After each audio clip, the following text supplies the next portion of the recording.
Садиктен бір айға демалыс алып, түске дейін ұйықтаймын ба деп ойлағам, бірақ та ойымның бәрі бекер болып шықты. Балдарым именно садикке бармайтын кездері ерте оянып алатын әдеттері бар. Барлық балдар осындай ма?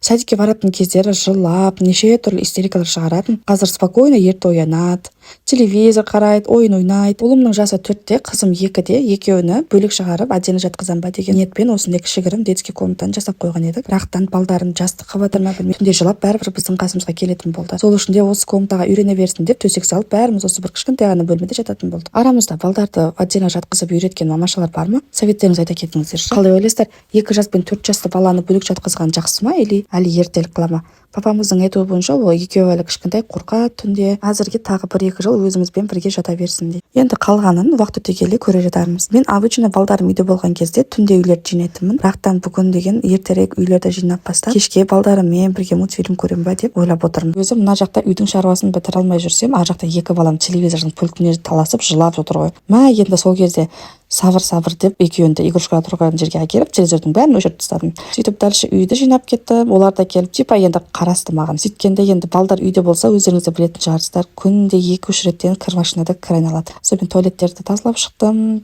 Үйлерді жинадым. Бүгін пісіп қатын болып, самса и кешкі асқа манты істедім. Бәріңізге рахмет. Всем пока.